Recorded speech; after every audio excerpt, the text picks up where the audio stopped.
जी हाँ प्यारे छात्रों, फाइनली तो हम आपके लिए लेकर आ चुके हैं आपका जो अर्धवार्षिक मूल्यांकन प्रश्न पत्र है, जो कक्षा 8वीं का विषय समाज विज्ञान का आप यहाँ पर देखोगे। इसका हम प्रश्न क्रमांक 1 से 22 तक का संपूर्ण सॉल्यूशन लेकर आ चुके हैं।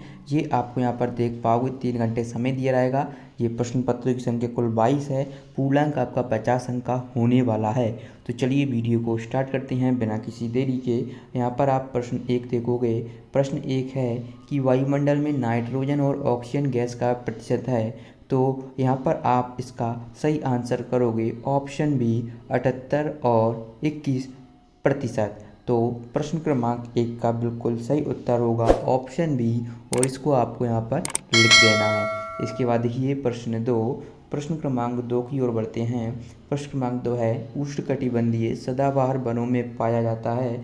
तो ऑप्शन ए है एनाकोंडा, ऑप्शन बी है ध्रुवीय भालू, ऑप्शन सी है जिराफ, ऑप्शन डी है तेंदुआ। तो इसका आंसर होगा ऑप्शन ए एनाकोंडा। ये आपको यहाँ पर लिख देना इसका करेक्ट आंसर। इसके बाद हम बढ़ते हैं प्रश्न क्रमांक 3 की ओर। तो बच्चों प्रश्न क्रमांक 3 पूछा गया है, भूमध्य रेखा के 10 डिग्री उत्तरी अक्षांश से 30 डिग्री उत्तरी अक्षांशों के बीच पाया जाने वाला जलवायु प्रदेश है। तो ये इसका सही आंसर रहेगा ऑप्शन सी, भूमध्य सागरीय जलवायु प्रदेश। इसका आपको करेक्ट आंसर ये लिख देना है। ओके, तो देखिए यहाँ पर आप देख पाओगे कक्षा 8वीं का आपको बताया जा रहा है।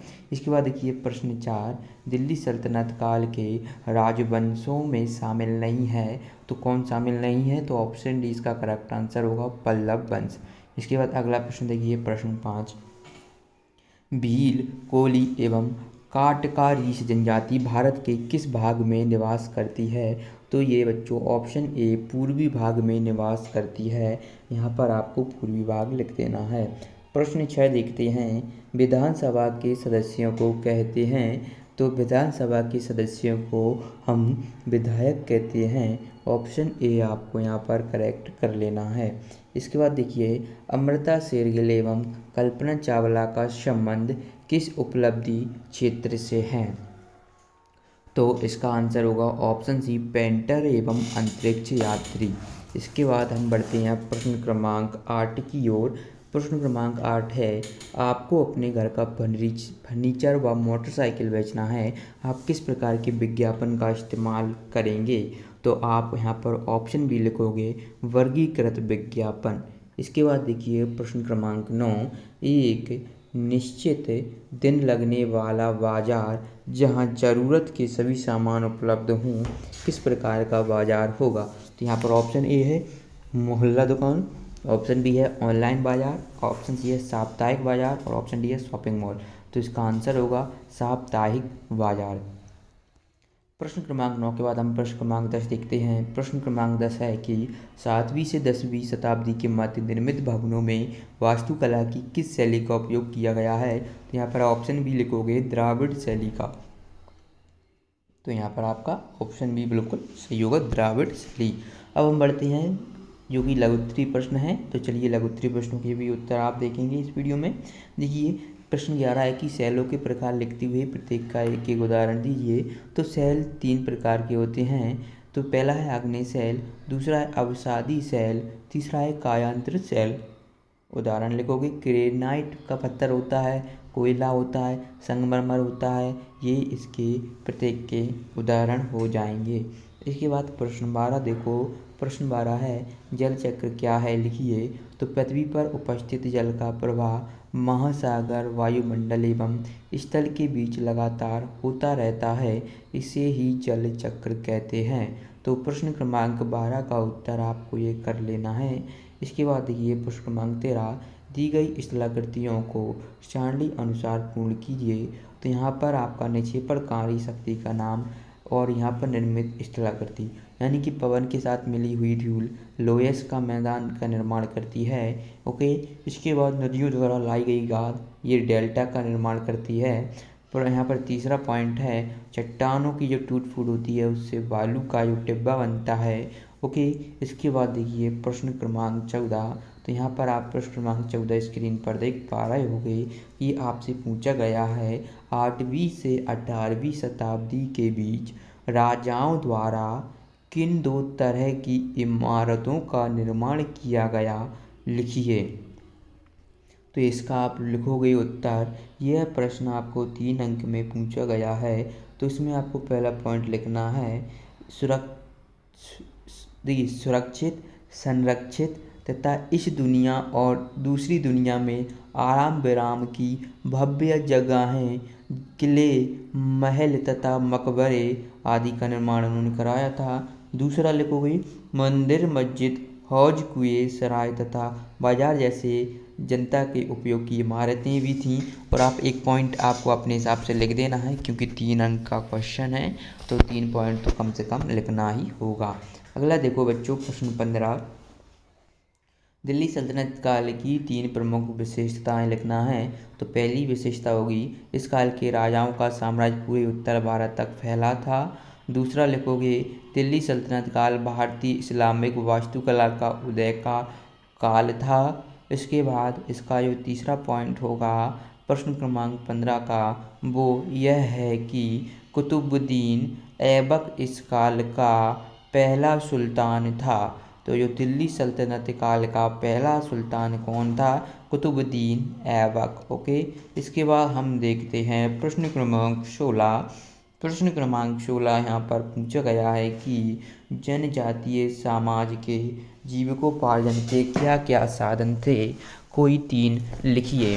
तो यहाँ पर आप लिखोगे जनजाति समाज का जीवन यापन करने हेतु कृषि, शिकार और फलों का व्यापार कर उनके प्रमुख साधन थे। अब कोई 3 लिखना है बच्चों। तो यहाँ पर देखिए 3 तो मैंने नहीं लिख पाए हैं, साधन आपको बता दिए हैं जिससे वे आय प्राप्त करके अपने जीवन का निर्वाह करते थे। अब कोई 3 लिखना है तो इसमें वैसे कृषि, शिकार और फलों का व्यापार, ये 3 यहाँ पर इंक्लूड कर दिए हैं। पॉइंट बाई पॉइंट अलग नहीं लिखे गए हैं। ओके, तो कोई बात नहीं, आपको इतने में भी जो रहेगा एग्जामिनर वो 3 अंक दे देगा। बस आपको यहाँ पर ये हाईलाइट कर देना है कृषि, शिकार और फलों के व्यापार को। अब बढ़ते हैं प्रश्न क्रमांक 17 की ओर। प्रश्न क्रमांक 17 देखिए, लोकतंत्र में समानता को स्थापित करने के लिए संविधान के लिए कोई 3 प्रावधान लिखिए। तो यहाँ पर आपको 3 लिखना है। पहला हो जाएगा विधि के समक्ष समानता। दूसरा होगा लोक नियोजन के विषय में अवसर की समानता, यह आपका दूसरा होगा। और तीसरा है छुआछूत अस्पृश्यता का अंत। तो ये आपको यहाँ पर प्रश्न क्रमांक 17 का उत्तर यहाँ पर आपको लिख देना है। इसके बाद देखिए प्रश्न क्रमांक 18। तो प्रश्न क्रमांक 18 है विधायक बनने के लिए आवश्यक अर्हताएँ लिखिए। तो पहला है आवश्यकताएँ, मतलब कि जो आवश्यक जो कानून है, नियम है, वह आपको यहाँ पर बताना है। तो यहाँ पर पहला आप लिखोगे कि वह भारत का नागरिक हो। दूसरा लिखेंगे कि वह 25 वर्ष का हो, कम से कम उसकी जो न्यूनतम आयु हो वह 25 वर्ष होनी चाहिए। और तीसरा आप लिखोगे वह दिवालिया अथवा पागल ना हो। और चौथा आप लिख सकती हो वह किसी सरकारी पद पर भी ना हो। तो इस तरीके से आप प्रश्न 18 का उत्तर लिखेंगे। इसके बाद देखिए प्रश्न क्रमांक 19। प्रश्न क्रमांक 19 दिया गया है लोकतंत्र में जनसंचार माध्यम की भूमिका लिखिए। तो यहाँ पर आप देखोगे इसका उत्तर सूचना देना जनसंचार माध्यमों का प्रमुख कार्य सूचना देना है। हमें जनसंचार के माध्यम से ही दुनिया भर से सूचनाएं प्राप्त होती हैं।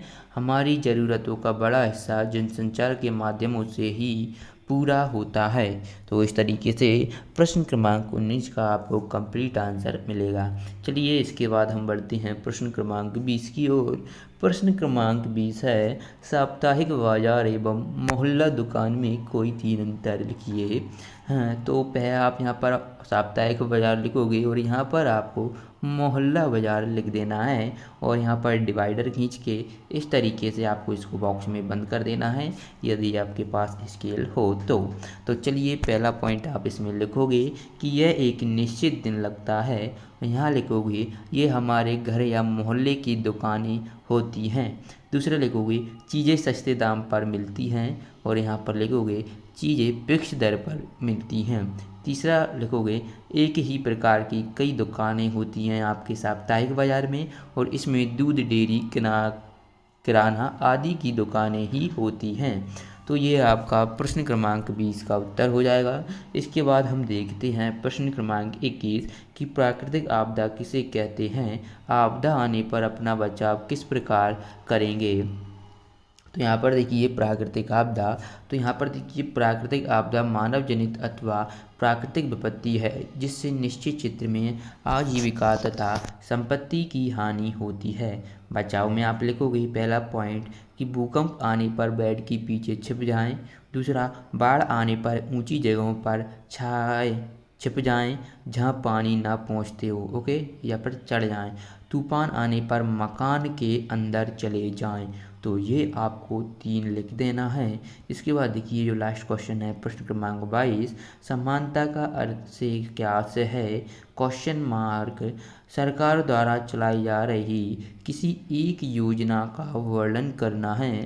तो चलिए वर्णन करते हैं। तो यहाँ पर देखोगे कि समानता का अर्थ किसी समाज की उस स्थिति से है जिसमें उस समाज के सभी लोग समान अधिकार या प्रतिष्ठा रखते हैं। तो यहाँ पर आपको प्रधानमंत्री आवास योजना, मैंने यहाँ पर एक योजना जो हमारी गवर्नमेंट द्वारा चलाई जा रही है उसके बारे में थोड़ा बताया है। ये आपको भी पता होगा, आवास योजना के अंतर्गत ग्रामीण क्षेत्रों में जो कुटी आती हैं जिससे जो आपको पैसा मिलता है जिससे आप मकान बनाते हो, ओके, तो यह आप वही ये एक योजना है। तो आप जानिए इसके बारे में कि प्रधानमंत्री आवास योजना के माध्यम से शहरी एवं ग्रामीण क्षेत्र के नागरिकों को घर बनाने के लिए पैसे देते हैं जिस सीधे लाभार्थी के खाते में डाला जाता है। इस योजना के माध्यम से शहरी क्षेत्र के लोगों को 1,20,000 और ग्रामीण क्षेत्र के नागरिकों को 1,30,000 रुपये